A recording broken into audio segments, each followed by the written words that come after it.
Welcome to the Inspiring Change podcast, where I talk to leaders about internal communications, engagement, leadership, and the role they all play in creating amazing cultures. My question out to organisations who are not embracing diversity, equity and inclusion is, if you don't, you're going to go.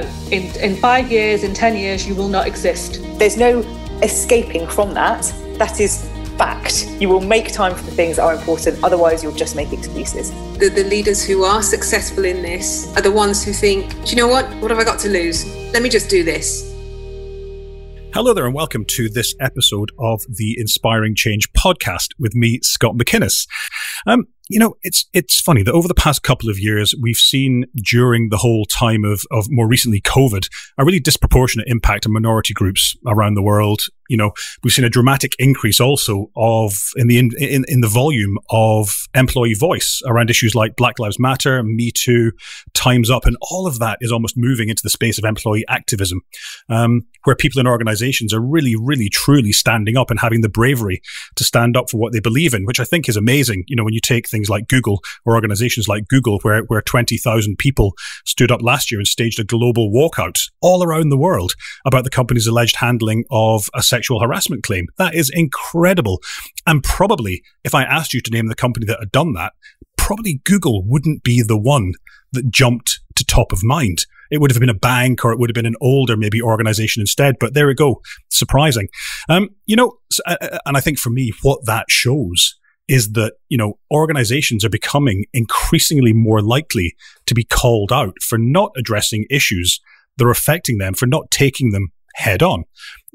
And that, when you roll that on, means that the pressure is on for organizations to really start to think about and put diversity and inclusion front and center in their organizations and in their culture. Because, for me, being able to create more psychologically safe, diverse, equitable, and inclusive cultures is good for the people in organizations. And as a result of that, brilliant for the organizations in terms of success, productivity. We've got the sustainability agenda now, and investors looking at organizations that are much, much more focused on the area of particularly social sustainability and start to think about the whole DEI agenda. I think regardless of your gender, your skin color, your sexual orientation, for me, it's all about diversity of thinking. It's about how can we get better thinking into organizations and create places that people really, really want to be. But of course, the world is fast changing. We had D&I. We've now got, with the addition of equity, we've now got EDI or DEI, depending on which way you look at it. LGBT has become LGBTQ to plus to LGBTQIA plus. So I think keeping up with it often can be really, really hard. And I also wonder if people who aren't in a minority group, those of us like me, who have previously jokingly or perhaps unkindly been described as pale, male and stale, are becoming increasingly anxious and concerned about having conversations in work because they're worried about putting their foot in it, about saying something wrong, about trying to have the right intention, but just saying the wrong thing or saying something that suddenly offends. And so they maybe do nothing. So I'm really excited today to have on the Calm-Edged Rebels. They're not a rock group. They are a band of merry professionals, Trudy, Jenni and Advita Patel, who have a real passion for internal comms and have their own podcast. So I am really excited to maybe explore some of those issues today in this episode. So ladies, you are all very welcome. Thank you. Great to be here. Thank you for having us. Thank you. Thank you. Thanks. Listen, why don't we kick off? It'd be really interesting, I think, for listeners, just to hear maybe a quick minute or two on each of you, just to hear a little about you, about your journeys, and about what you do now. Advita, why don't you go first? You're top left on my screen. Thank you, Scott, and it's a pleasure to be here today. So I own an internal communications and employee experience consultancy called Comms Rebel, which I started in January 2020. So for unbeknown to me, I didn't know, obviously, like many folks, that would hit the year of pandemic. So it's been a very interesting journey for me. And when I set up Comms Rebel, I reached out to Priya Bates, who's my co-founder for A Leader Like Me. And we decided to set up a Leader Like Me based on the conversation that I had with Priya in January, because I asked her to be my mentor to help me navigate the world of consultancy. Because as a South Asian woman, Priya, who's based in Canada, there are not many people who look like me in the industry who work within internal communication. So I very courageously, I would say, asked Priya to be my mentor. And in that first conversation, we decided to set up a Leader Like Me, which is a group for underrepresented people, particularly women of colour, who want to progress further in their careers. So this conversation that we're having today is of great interest to me, because it's been my world for a number of years, but particularly in the last 18 months or so. And it's something that I think you're 100% spot on there, Scott. I think it is diversity, equity, inclusion, and belonging, because I think that's very important, even more so than diversity at times.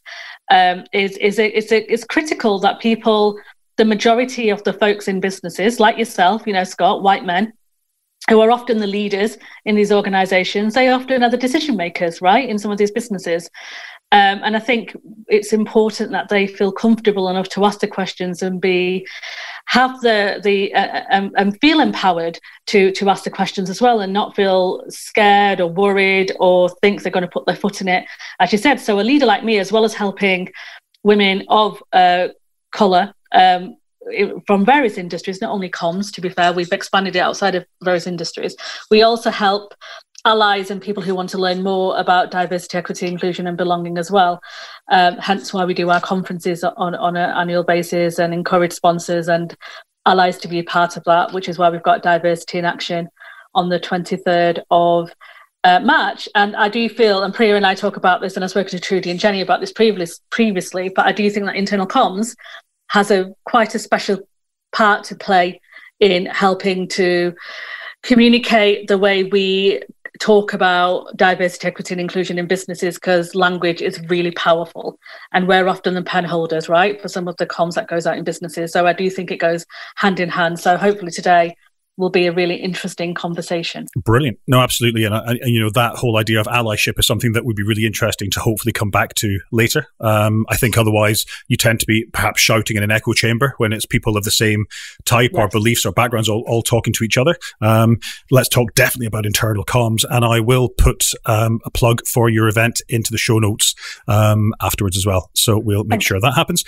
Trudy, hello there. Hi, how are you? Thanks, Scott. It's good to be here. I'm a communications consultant and executive coach, and I run a company called Colinear that covers that, basically looking at how leaders and professionals can become more engaging, be better at communicating. And I'm developing a model called EDGE, which is engaging, dynamic, genuine and effective, and with the premise that those are attributes that need to be built into people so that they become leaders that can communicate well. I've done that now for a few years. So I started working for myself as a contractor to start with, and then transitioned to doing something more like a business, and used to work in permanent work within IC before that. So I've had probably 20 plus years of internal comms experience working with teams and projects around internal communication. So for me, diversity is quite a big topic. I like to look at myself as someone who works in the background to see if we can make changes and switch things around. I do see that it's probably one of the most important things that we need to keep a conversation going on about. We can't shut the conversation down because of any uncomfortableness or lack of understanding of what we should be doing. I think we have to keep going. We have to help organizations to get their head around it and to create some real action rather than just the conversation. I was saying to somebody the other day, I'm on a committee that talks about diversity as well, and one of the things we were talking about is that movement away from just creating campaigns and actually doing things that matter, things that will make a difference. So I guess for me, I think the importance at the moment is for us to continue that conversation and see where we can create some action. Brilliant. And I think, for me, it has, when you think about some of the work that in internal comms we do, particularly around more recently, like employee engagement, that we've always talked forever about employee engagement, that it shouldn't be a thing. It shouldn't be a campaign. It shouldn't be an initiative. It should just be how we do things. And that, for me, is the same as diversity and inclusion. It's just the way that we do things. So we shouldn't need to have D&I posters, and we shouldn't need to have initiatives. It should just be the norm, but it isn't. And we're going to talk about that in a few minutes. Jenni, no stranger to the show. Hello. Hello. Thank you for having us. It's lovely to be here and be on the other side of doing a podcast for a change. So I'm Jenni Field. I've worked in communications for around 20 years. I run Redefining Communications, which is a consultancy that helps organisations be less chaotic by helping them understand the power of communication. So I specialise really in diagnosing the root cause of issues that are causing that chaos and helping organisations work through that. I'm always opinionated and can often be found with Scott on Clubhouse talking about anything to do with communications. But I've written a book about influential internal communication, and I talk quite a lot about the model that I use to help organizations diagnose what's going on. So that's a little bit about me. In terms of the DEI space, EDI space, and belonging, I totally get where you're coming from, Scott, in some of those challenges. And, being a white woman, having the friendship of Advita and Trudy has allowed me a really safe space to ask questions, to kind of catch me before I might fall, even with the best intentions. But also, I've spent a lot of time reading, learning, listening over the course of the last 18 months and educating myself in terms of some of the things that I can see are just perpetuated by society. I've had difficult conversations with family that can continue in terms of generational differences, but I do think that there is a lot of work still to do in organisations, and I can see really specific traps that we could easily fall into, and especially as a white person, I can see that being a trap that we could fall into a lot. So there's lots to do, and I'm very privileged to be such good friends with Advita and Trudy and kind of learn from them as I continue as well. Brilliant, thank you. And I love that idea of a safe space. And I think if there were more safe spaces in organizations to let people, it was Advita who said before we started recording, sometimes you have to just make the mistakes. Sometimes you have to just put your foot in it. Sometimes you have to just say the thing and then go, I'm really sorry, that's not how I meant it, but I get how maybe you took that, and I apologize. And then you move on and you learn from your mistakes. My granny, as I've often said on this podcast, used to say to me, son, when I was a kid, you just open your mouth and let your belly rumble. And I do still suffer a little of that, I have to say. So maybe sometimes just getting it out there and having the brave conversation is the thing to do. So thank you, Jenni. That's great. Let me kick off with this.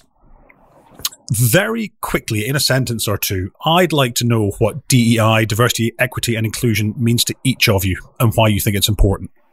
Advita, let's kick off with you again.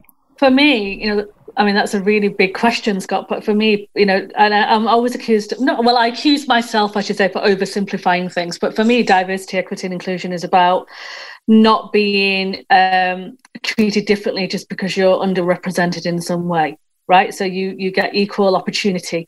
And you get equal chance as everybody else, and you're not being treated differently because of your gender or your sexuality or the colour of your skin or your disability, and everybody gets a fair chance at an opportunity. And then, there's various theories out there, but for me, that's definitely what diversity, equity, inclusion, and belonging, and I said that at the beginning, mean. So everybody should feel like they can, and we say it, don't we? We say it all the time, you need to be able to bring your whole self into business. There's a lot of people talk about that, but what does that actually mean, and do organizations truly mean that?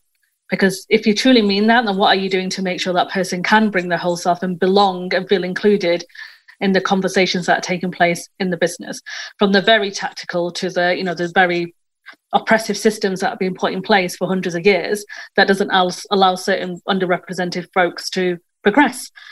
Just because of the language that they use or the processes that they have in place. So for me, it's definitely about being able to have that equal opportunity, regardless of what underrepresented status you might have. Brilliant, thank you. Trudy? I think it's hugely important. I said some of that before. One is, if you, within your organisation, if you don't have diversity, does impact your bottom line. It does impact how you're performing with your professionals, and also the fact for me that we're all one. We're really part of the human race. We're human, and that's what comes first. And always for me, it's that, you know, we lose the focus on that and focus on color and where people come from and difference. And I think that we have to do that. I love what Advita says about belonging, because that is a huge part of it for me. The fact that we want people to be inclusive, we want people to feel that they belong somewhere. And for many who are diverse, that's not their experience, when actually it should be. And if we're asking people to do a certain job, you know, that's working in the same way, then I don't see why anybody of any diversity should feel lesser. I think, and that's a big thing for me, that, you know, we should never make each other feel less than human, less than worthy of being treated well, of being included, of being just looked at as if to say we are just as good as anybody else. And I think that for me kind of sums up when we talk about equality and inclusion and diversity. We shouldn't, frankly speaking, we shouldn't be having such a conversation. It should be, do you know what? Advita's talented, or this one's really talented. I want that person in my organization. It's not, oh, I don't like the color of her skin, or I don't like how her name's spelled, or whatever. It should always be, you know, based on who we are as people. And what you do and the value you can bring. Absolutely. Yeah, definitely. Jenni? So everything that Advita and Trudy have said, really. But I think, you know, when I think about organisations and why it's important, it's because, I say this a lot, organisations are people. You know, without people, organisations don't really exist. And the focus in the last year has played so heavily on the human and people side that's why it's important. I would hate anyone anywhere to feel that they couldn't speak up or they weren't worthy of having a voice. That makes me really uncomfortable. And I'm reading The Fearless Organisation by Amy Edmondson at the moment, which is a brilliant book about psychological safety. And she said in it, and I was reading it at the weekend, that you can't see someone who doesn't speak up. You know, it's the most unseen thing in an organisation. And it's really stayed with me. And that's why it's important, because you don't know that it's happening, and you don't know that people don't feel safe enough to speak up. And the detriment of that, we know, is really bad. But it's the fact that it's so unseen that is why it's important. And that's why we have to have these conversations until it becomes seen. So just thinking about, so just building on that thought, Jenni, maybe to cut back to something that Trudy said about, you know, we shouldn't be having the conversation. Why is this still a thing? Surely it should just be part and parcel of how we do things. It shouldn't matter that, you know, you're black or South Indian or disabled or gay or male or female or whatever you are. Why are we still having this conversation? Why is it still a thing? So I think part of it is generational, and I hate talking about generations because I don't really believe in generational theory, but there is definitely a cultural generational thing of what was accepted years ago. I can have conversations with my grandmother that involves language that you would just never hear today. So I think there is the legacy of that is part of it. I also think there is a laziness on the side of white people. And I say that as a white person who's been reading, who now understands the importance and not the importance, but I understand the meaning behind cultural appropriation. I understand why it's not okay to just group people of colour under the word BAME, which we tend to do in the UK. I understand so much more. I don't know why I didn't understand this before, when I know that this has been a conversation for a long time. I don't know why I didn't read those books. Maybe those books weren't there. Maybe there were others and I just was not in my sphere of noise. But I think we are inherently lazy. And I think things like the George Floyd murder in the US, the Black Lives Matter protests have made us want to take action. Not enough, because I still think there is a laziness of, you know, we'll just ask people that we know to come and get involved with this, or we'll just, you know, do it the way we've always done it because it's difficult to change. So that's why I think it's still a conversation. Trudy, Advita. I have this interesting quote by Jane Elliott, an educator, and she says, "You're not born a racist. You are born into a racist society. And like anything else, if you can learn it, you can unlearn it. But some people choose not to unlearn it because they're afraid they'll lose power if they share with other people. We are afraid of sharing power, and that's what it's all about." And from her perspective as an educator, that's what she felt. And I do think that some of it is tied into the fact that, and I don't think this is a blatant thinking. I think this is something that's so deep-seated in most people that they don't realize that actually it's how they behave, and it's hard to come out of that behavior. It's how maybe they were taught how to behave. And it's, it will take somebody like Jenni who made the decision to learn more about this, that makes a difference for her and for others who will do similar things. But there are many who won't, because they're historically they're used to living a certain way, their culture was a certain way, and it's not necessarily for them about power. I want to have power over somebody, but it could very well be that that's just how we've always done it. So why should I change? And so I think with organizations that it becomes very challenging for those in leadership to get their head around what needs to happen, how they need to change it, how much attention they must give to it, because many don't equate it to their bottom line. They still don't quite see that it's a priority, in opposed to something that we can leave aside. It's a little bit like comms, because they look at comms as if to say, we won't give it much budget because it's not that important. Yeah, they'll manage. Yeah. So they'll be creative. That's it. And it's in a sense, it's treated in a similar way that, it can be pushed aside. We can deal with it later. It will eventually go away if we don't pay too much attention to it. And I think, and that's why I'm so happy that, say, for instance, within gender, especially when it comes to women, I think women have been really pushing forward to make a difference in that sphere, to say, yeah, you have to pay attention. We have to make a difference to how many women there are on boards and in senior leadership. I think we have to keep doing the same thing, keep making noise. Yeah. And do you think that because I even feel a bit using the word racism, because I just don't like the word, but it's obviously there. I wonder in organizations, because it maybe is a little more latent, or maybe it's embedded now in just bias. Does that make it harder to solve? Is that why we're having the conversation, do you think, Advita? Yeah, I think bias plays a massive part, Scott, because we're all biased, regardless of what colour our skin is or what gender we are and sexuality, we've all got that bias. And let's admit it, we're all comfortable with people that we align to, right? And align with our values and align with our beliefs and look like us and gone to the same school as us and the same upbringing. Most of us are pretty comfortable in that space. And to ask and go out, to ask the questions of somebody that's unfamiliar to you, or to understand if they're going to be supportive of what you're trying to achieve.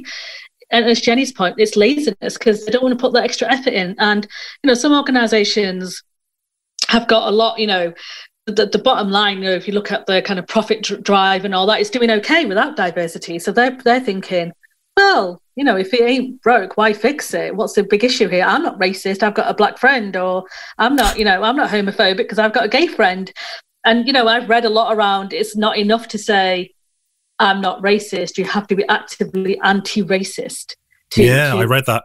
To make an impact. Right? So you stand up for those voices that Jenni spoke about that don't have an opportunity to speak up because they feel like they don't belong or they're not bringing value. So if you recognize that in the organization that you're in, that there are people in your organization that are not getting an opportunity to be heard because people's bias are not allowing them to be heard, because we do that sometimes, the louder voices will speak up. The men in the room generally are the ones to speak first. It takes those allies to step into that space and go and be courageous in doing this as well, putting themselves out there and going, hang on a minute, can we just take a step back a minute and just let's listen to what Trudy has to say or what Jenni has to say, because I want to hear from her, and I think it's really important. And as soon as that starts becoming the norm of everyday practice in the business, we don't have a meeting if there's not fair representation. We don't have an interview panel if there's not fair representation. We don't, we make sure that our job descriptions are inclusive of the language that we use. We don't speak at conferences if it's an all-white speaker lineup or there's no representation. Those tiny changes that you make in your policies that you put together can make a massive difference to the way people look at diversity, equity, inclusion, and belonging. And I thought, and I would say I'm using that word purposeful because it feels like a fight at times when I'm kind of speaking out about internal comms conferences. And the reason I get so passionate about internal comms is because we have the power to enable change in some organizations. And if our own industry is not doing that, and if our own industry has a speaker lineup that are all visibly white people, white folks speaking, what does that say about the work that we're doing in the diversity, equity, inclusion, and belonging space? Doesn't say, and this is why I will call them out and say, out of 30 speakers, you're telling me you can't find representation across entire industry to speak up this event. And the silence is deafening, Scott. When I put it out there, people are very like it's tumbleweed. I'll get the odd like, I'll get some private messages. People get very defensive. I had a few folks who were speaking at these events who messaged me privately, getting very defensive about them speaking, like, I sympathize with you. We're not asking for sympathy. We're asking for your support. We're asking for people to step into that space and ask the questions. And I think that's what's going on in organizations. And we shouldn't have to have this conversation in 2021, like we shouldn't have to have the conversation about women having 50% of board presence, right? We've been talking about this since, 120 years about women's rights and all that. And yet we're still having this conversation that women don't have fair representation in boardrooms. And the latest PwC report shows that we've gone back in the last, 3 years. We've actually gone back 3 years, and we're not going as quickly as we should be going. And if women are not fairly represented, then people like me, a woman of colour, I lose hope in that, right? Because if we can't even have the 50% of the population represented properly, then what hope do I have as somebody who belongs in the 15% of the population to have a fair access and fair opportunity in certain organisations when women in general don't. And I just think we've got to that point where we probably need to, as Trudy's point right at the beginning, we need to stop talking and we need to start taking action. And we've got hundreds of reports demonstrating that diversity can actually make a huge impact in a business in terms of performance and profitability and finance. And I just don't think we need any more reports to tell us that. I think what we do need is leaders to step into that space and go, enough is enough. What are we doing? And I want tangible actions. Yeah. And I think action is the word. And, to your point, Advita, about calling out conference organisers for all white panels, hands up, I was called out on Tuesday on this National Women's Day for having 26 white faces, all women, all female, from all walks of life, in all countries. One was gay, one had come through breast cancer, one had, one had mental health problems. Not that we discussed those things in the pods, but to me, that was a diverse group of people, but lacked the diversity of colour and background and ethnicity. So that's definitely something that I've taken on board as well. And it wasn't done with any malice, and it wasn't done with any sign of, well, I'm just not going to have anybody who's not white on the podcast. It was actually mostly driven by the fact that most of them I know, and they're from here in Ireland, and we just don't have, I'm expecting now a barrage of email. We just don't have many black senior internal comms people in Ireland, or in fact in the industry, and we've all alluded to that earlier on. So, but it's definitely something that's a work in progress. But I do definitely take your point that it is something that we have to be more proactive and more mindful of. Exactly. And I think, and you're right, Scott, there's no malice intended in any of this. I hope, generally don't think that, I should say, I believe that 99% of people don't intend any malice, and is who you know when you network and all that. And that's absolutely fine. And I think what I would expect, somebody has called it out, Scott, so for you to expand your network and your reach and ask the question. So someone's raised it, you've gone, oh, sugar, I didn't notice because I've been looking at diversity of thought, and I've made sure that I've got gender balance, and that's, important. However, going forward over the next few episodes, I'm going to expand my reach, and I'm going to ask people, can you recommend me some folks that may not be in my network? What can we do to kind of get some diversity of colour on here and different races? And that's what we ask for, and I do think that I hope nobody ever means to be, with intent just to have an all white speaker list. I think it is who generally. that takes some spots. At Inspiring Change, we help our clients to implement sustainable change and drive business performance by putting their people first. We do that through a focus on strategic internal communications, employee engagement, and leadership consultancy. If you're struggling with change or getting your people aligned behind your purpose, vision, or strategy, then get in touch. Simply visit our website at www.inspiringchange.ie for more. Let's talk a little bit about intent, and let's talk a little bit about lip service, because we all saw back around the Black Lives Matter piece, we all saw lots of organizations kind of blacking out their various social media pages and that kind of thing. And, exactly to the point that was made earlier on about bringing your whole self, it's very important that people feel as though they can bring their whole selves to work. We do these things, they're very public, but we don't actually put in place the opportunity for that to happen day to day. So I wonder, is our organizations generally still paying lip service to the whole DEI, EDI agenda, or are they not? What have you seen in your experience, Trudy? I think they are paying lip service. I think it's easier for them to do that because it doesn't take as much thinking and to working something out. If you just say the right things, make sure publicly you make it sound as if to say you're doing something, or that you make it sound as if to say this thing is important, but you're not necessarily backing that up with any real activity. And you mentioned the word opportunity, and I think that's a huge part of this, in that it's the opportunity that you provide across the board. So instead of it being only opportunity for some, or excluding some because of bias, or because of whatever there's whatever reason you have excluded people, you make sure that the opportunity is fair. And when we talk about equity, that's kind of what we're talking about, making sure that things are fair so everybody can get moved up. Have a look at your leadership team. How many people, how much diversity is in your leadership team? How much diversity is in other areas of your business? Does something need to be done? You hear of things like, oh, well, we just can't find the people.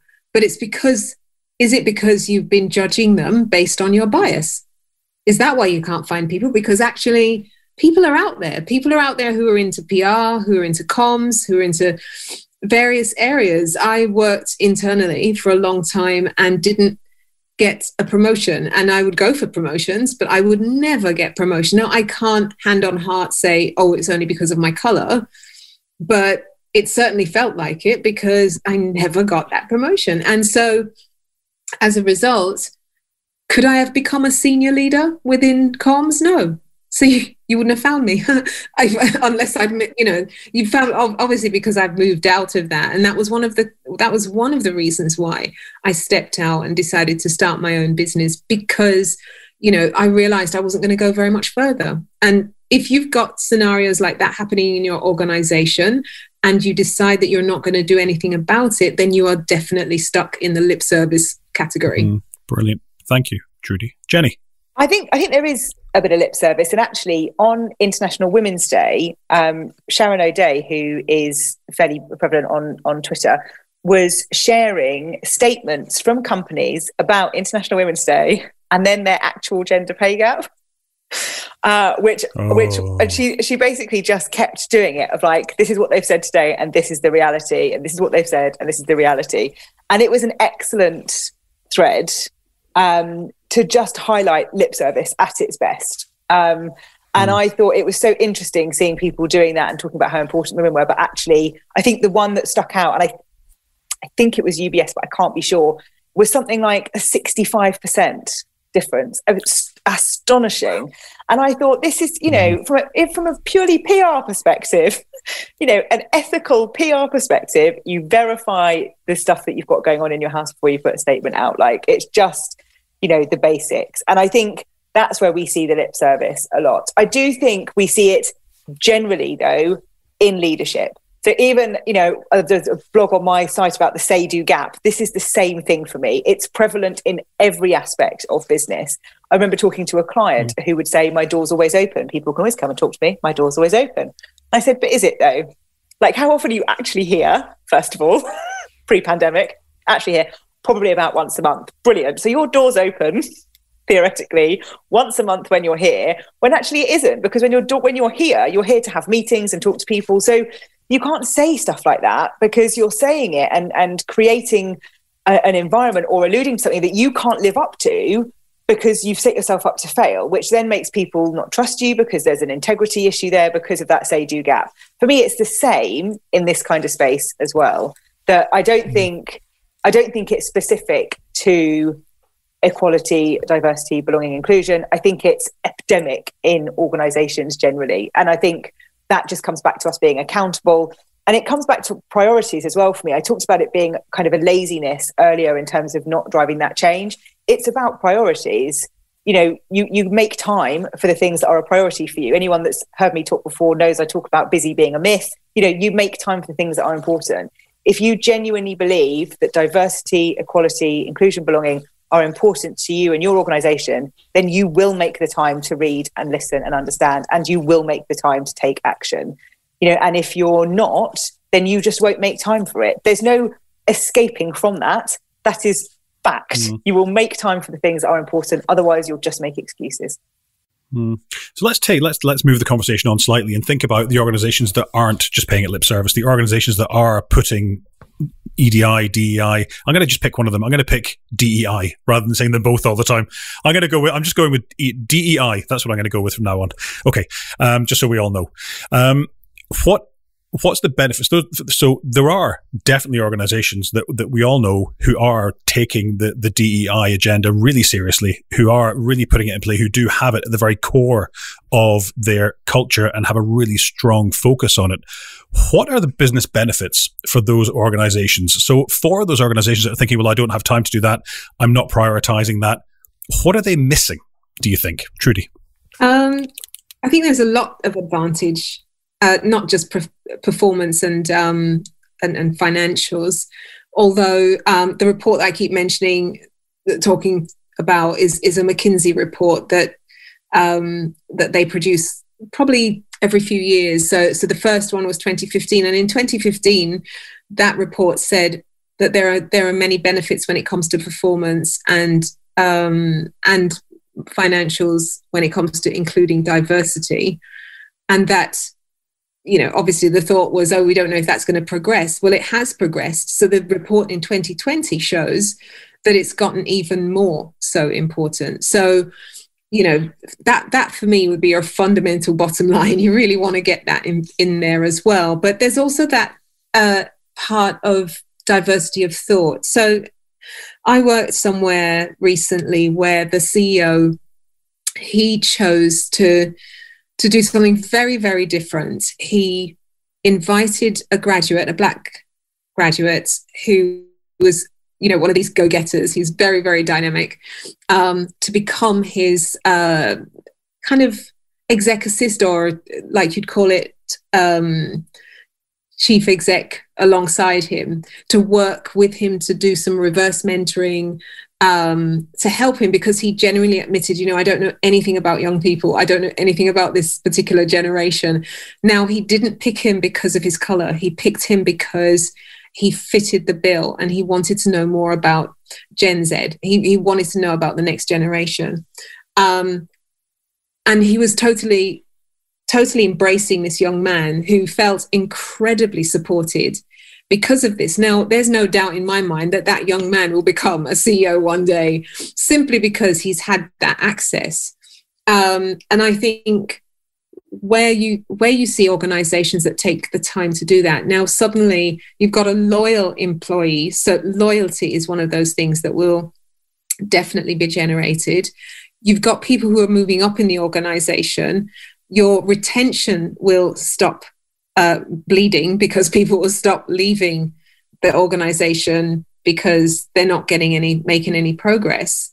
there are many times that I think part of the reason why we can't find senior internal comms people is because most of them have stepped out and started their own business because of the very reason we're talking about right now. So, if you look at it from that perspective, for the organization, retention is very expensive. It's a big thing for companies. You've got a better values proposition if you're inclusive. And it just builds on everything about the purpose and the advancement of the company. I think if you're not going to be inclusive, eventually you won't survive. Advita, anything to add on the benefits from your perspective or experiences? I mean, there's a little bit of frankness here, Scott. No one can accuse me not to be frank. I just don't think organisations can afford not to anymore. You spoke earlier at the beginning about Google, 20,000 employees walking out, with their feet. It isn't because I'm not surprised that happened, because Google, I would have been surprised if they hadn't done so. Google attracts very young, active, socially responsible people who go for more than bonuses, payment, salary. They go for purpose, right? And they want to make a difference. And I see a difference now when I look at my friends' children who are, young adults, heading into young adults. They are like no nonsense. When I tell them stories about some of the experiences I've had in some organizations, they're like, what? There's no way I'm going to do that. There's no way I would put up with that kind of nonsense. I'm just going to go and build my own. And that's exactly what they're doing. Yep. So people are now creating, this is why we've got so many more entrepreneurs than we've ever had before, because people are not putting up with that kind of nonsense, basically. So when you get 18 to 21-year-olds or 24-year-olds, whatever, going into organizations, the behavior of leaders in the organization is poor. They're like, two fingers up, I'm out of here. I'm going to create a company to compete with your company, and I'm going to ruin you, and I'm going to take over. And that's exactly what's going to happen. In my generation, we're a little bit more softer, I suppose, and we still wanted to make a difference. We still stood up for our rights, and we didn't put up with the nonsense that our parents put up with. My mum and dad, when they used to work in offices and stuff like that, they had to put up with language, poor language, and being excluded and not being invited out to nights out and not being asked, and having to put up with applications that said no blacks, no Irish, no dogs, that kind of stuff. And that, if you look at the transition, and I come in as a first generational born person in the UK, and a woman born in the early 80s, I was a bit like, well, no way, I'm not going to work for organisations that are racist or are sexist or homophobic. But I still, you're still a little bit nervous about it. Whereas the generation coming in 2 generations below me, they're just like, I'm off. And my question out to organisations who are not embracing diversity, equity and inclusion is, if you don't, you're going to go. In 5 years, in 10 years, you will not exist. You just won't. I mean, just look at the big giants that have gone in recent years. And, if you look at the way they worked and their behaviours, is because they didn't move quick enough with the times. There was paying lip service. They didn't have representation at the board with gender, sexuality and race. And you have to be able to move quick enough with the pace of what people want. You got to represent your publics, right? And the people that you're serving. And when you're not doing that, you're losing out on massive opportunity on diversity of thought and different people, and you're losing talent. So kids these days they're not settled down with big mortgages. They don't have that anymore. Even when I was in my early 20s, my parents were like, you need to find a house and get a mortgage. And, when you were set in that town and you had no option but to stay in that town because you had to pay a mortgage. Now, with the increase of technology and the global kind of reach getting smaller, I could work for a company based in San Francisco from my home in Manchester. Because it doesn't really matter, because one thing the pandemic year has taught us is that you don't need to be visible in person to make an impact. You can do it from the comfort of your own home and still make an impact, and you've got choices. And that generation, because they're not getting mortgages, because house prices are ridiculous and they can't get on the property ladder, they've got flexibility now on where they work, what they're doing, and where they give their time, and they value their time and value and are more invested in their purpose and their beliefs much more than we've ever been so before. So those organisations who are not embracing diversity, equity and inclusion, they will go. I guarantee it. I can list, I'm not going to name them on your podcast, just in case, but I could, we could put them in an envelope. We could all write 10 names on an envelope, put them in an envelope, and then come back to it in like a little time capsule and come back to it in 10 years' time. And I can guarantee those organisations who we know who are not great at diversity, equity, inclusion will have gone. So they can't afford not to. So I definitely think what's really interesting, Advita, is that it's not just about the DEI agenda helping companies to be more successful. It's actually also helping them, weirdly, to not be unsuccessful in the future, because all that talent is hemorrhaging out the door. And what we're seeing is then those people going off to set up potentially competitor organizations, which is really interesting. Okay, so how do we stop that happening? What are some of the really practical things that, because we've seen, West African Food Day, and we've seen, International Women's Day, and we've seen all these days. Trudy's now laughing because she's from the Caribbean. That must be a thing. And surely, because it's good food, right? From the Caribbean. Okay. It's fantastic. Yeah, that must be. If it's not a thing, it should be a thing. But we have all these days, and maybe they are lip service, and maybe blacking up our Instagram page is lip service. There must be some practical things that organizations can and should be doing in order to build workforces and workplaces and cultures that really do celebrate and benefit from the whole area of being, of more DEI. Surely, Jenni. So Advita and Trudy will have a lot more to say on this than I do. For me, it comes back to taking action in your organisation and moving things forward. So if I take Advita's conference, for example, Diversity in Action, we're expecting to see loads of people sign up for that. It's deliberately costed at a price point where it's accessible, yet people aren't signing up for that. It's the only conference I know that is about how to take action and how to make real change. And the fact that we don't see people kind of, fighting down the door, for me, is a shame and a surprise. And I can understand that slumping, exhaustion feeling that I know is felt in parts of the industry. So I think that's the piece for me, is making time for it and actually doing things that will educate you in order to make the change, to not do another report, but to actually attend conferences, learn, and then implement that in your organization. So it's not about unconscious bias training. It's about putting actual tangible things in place that make a difference. I know an organization that now has interviews with potential new starters. They have both a man and a woman present for that.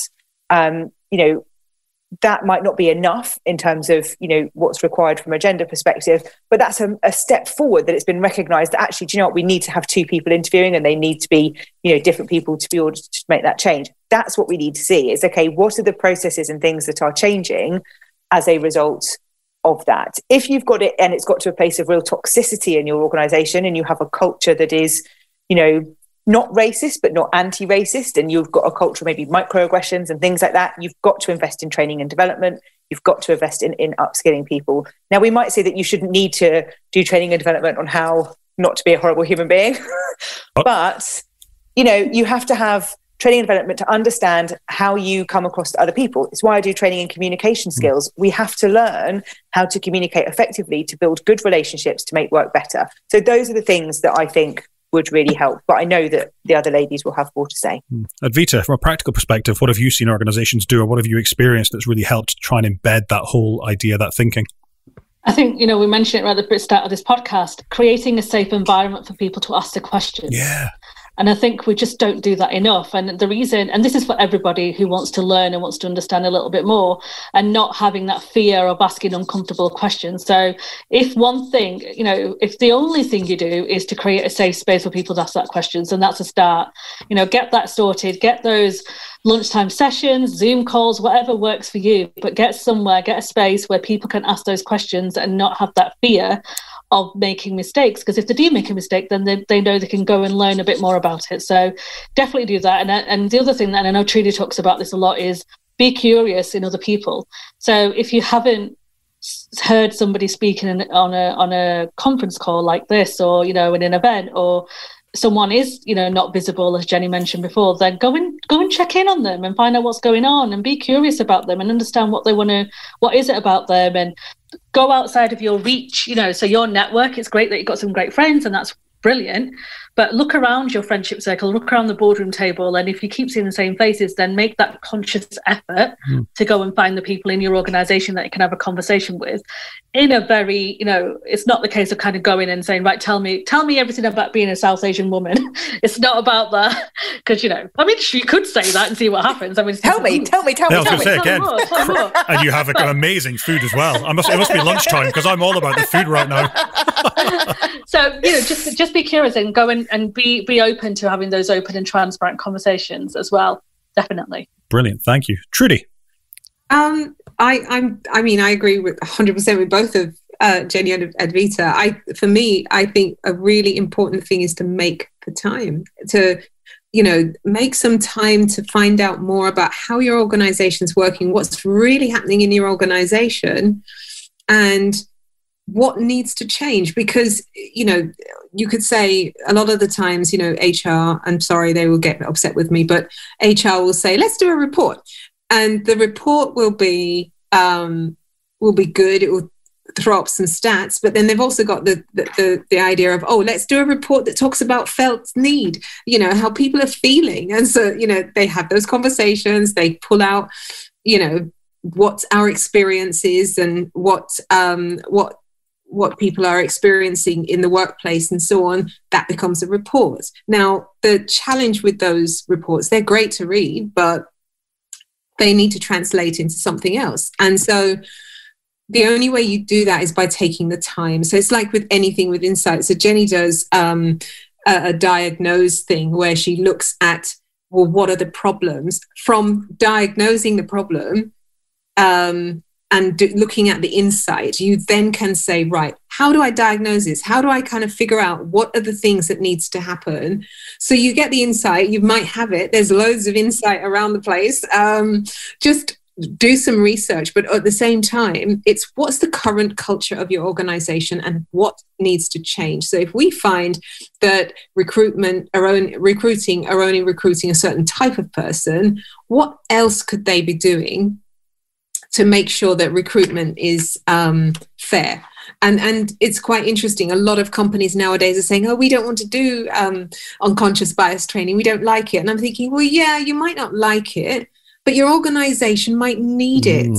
And you can't find that out until you do some evaluation.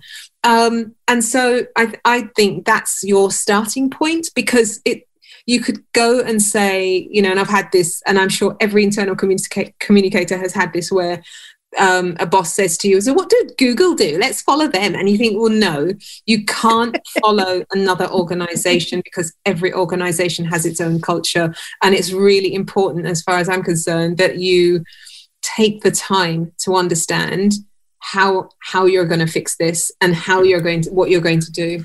Yeah, and look, I think whether you're talking about DEI, whether you're talking about leadership, whether you're talking about employee engagement, we've seen hundreds of surveys and reports and everything else, but actually it's the action that comes from the survey that's going to make the difference. And in fact, to ask people questions about this area or engagement or leadership or whatever, and then not take action, back to the point I think it was Jenni made earlier on about that say-do gap, it does bring into question then your integrity. One thing I want to cover off before we finish up, we've got about 2 or 3 minutes left. One thing I want to talk about was a made-up word that I heard. There's nothing I like more than a made-up word. And today's made-up word was glocal. Oh, yeah. Yeah. Okay. So glocal. It's all very well and good for an organization to have a global position, global maybe with a small g, a global position, an organization-wide position on a subject.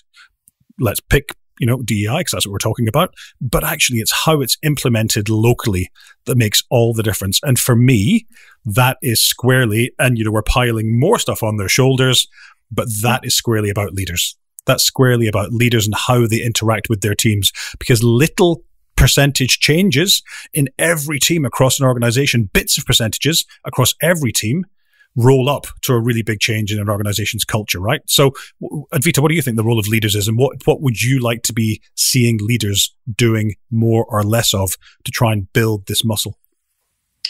You know, 100% agree, Scott. And I say to folks who say to me, well, I'm just a whatever, and I'm just an admin, or I'm just a line manager, I don't have control. You know, it's 100%. I say to everybody, you've got a ripple effect, right? And if everybody does it at the same time, then you can create a big wave. And one of the big things for me is holding each other accountable. So making sure as a leader, you're holding each other accountable for the work that you're doing and the promises that you've made to each other and the organisation to be more aware of the work that you're doing around diversity, equity, inclusion and belonging, or employee engagement, or whatever your kind of big ticket items are, because I think we do fear, or leaders fear, asking each other the same questions. So what are you doing, Frank, Joanne, Mary, whatever, about this? And, I noticed that this was happening. So let's have a conversation on how we can work together to address this solution. And it isn't about working on your own. It isn't. This is really important that anyone listening to this podcast understands that if you do feel alone and you feel like you've got nowhere to go, then reach out to any of us, Trudy, Jenni and myself, and we will happily support and direct you to the right people if we can't help. But don't ever think you have to do this on your own. And the same with leadership. Don't ever think you're on your own. Speak to your peers, hold each other accountable, and together you can create a big wave that will help others make that big, the change that's needed in the organisation. Brilliant. Thank you, Advita. Trudy, any thoughts on leadership and what leaders should be doing? Leaders, first of all, I need to listen. But a really big thing for leaders is facing fear. And it's the fear of, this is something unknown. So even when you think about change management, most leaders we don't end up with successful change programs simply because leadership are a little bit afraid of being open, of the pushback, of some of the things that are going to kind of fly back at them if they do it. And I believe that the leaders who are successful in this are the ones who think, do you know what? What have I got to lose? Let me just do this. The worst that can happen is that people accuse me of doing it wrongly, but at least they can say I've tried. Yeah. So your advice is jump. Yeah, and get the advice you need. Just mirroring what Advita said, you can't make the assumption. And again, leaders have a tendency to think they have to know everything. You can't make the assumption that you understand this. So get some expert advice as to how to take it forward. If you're an internal communicator and you're a leader within that, take some steps to really have hard conversations with your leadership team. Push yourself into that space where they can begin to see you and realize that actually you are there to give them some support around how they communicate and connect with people, because that's in our gift to do that. So you kind of think, instead of just leaving it and saying, oh, we'll just focus on the things I'm told to do, be a little bit proactive and step in that space with leaders. Brilliant. Thank you. Jenni, last word to you before we wrap up. Not much else to add, really. I think there's something important about giving managers and leaders a safe space. I think I've been very privileged to have Advita and Trudy as part of my safe space in this area. And that has been really important for me. And I think we talk in our own podcast episode about diversity. I talk about going through a minefield and how it can feel like that. And actually the easiest thing to do is just to go round the minefield or just not even step forward. And I think that's the same for leaders. It's the fear piece that Trudy mentioned. So I think if you're in organisations, it's got to start from the top. The ripple effects is real that Advita was talking about, but give them a space to learn and allow them to fail and learn. If you don't create that space, I don't think you're going to give them the ability to step forward and come out the other side of that fear. I love that idea, and arguably so simple to be able to actually create that space for people to try and fail and it be okay. Scott, can I just give a recommendation? And sure. It's Dr. Brené Brown, and I know we're all fans. And I do think if I say her name often enough, I'm manifesting her coming onto our podcast one day. But anyway, on the side of that, Dr. Brené Brown is an amazing researcher who writes about vulnerability and the power of vulnerability and how you can use that to step into that space that Trudy was talking about allowing yourself as a leader to be vulnerable, to make impact. So if you haven't read her book, then I recommend that you read the Power of Vulnerability book or the Dare to Lead book, because she talks about this and why it's so important. Yeah. As leaders, we do show our vulnerability at times to make impact, and the best leaders across the globe are the ones who do step into that vulnerable space at times. So definitely check out Dr. Brené Brown. She does podcasts. If you don't want to read a book, check out her podcast as well. But she is an amazing person, because one thing we haven't mentioned is that all of this evidence and data is really important to back up, our kind of emotion and guts around diversity, equity, inclusion, and belonging. And she does that brilliantly. Super. And what a great way to finish. Advita, Trudy, and Jenni, thanks so much for coming on the podcast today. I really appreciate it. I actually only got through half the stuff that I wanted to talk to you about. So, I think probably it won't be too soon, hopefully, until we see you back on again for another chat. But for now, I'll just say thanks very much. And you guys have a great afternoon. Thank you very much. Thank you. Thanks for listening. To hear from other leaders in our podcasts, to read our blogs, or to find out more about the work that we do at Inspiring Change, please visit inspiringchange.ie.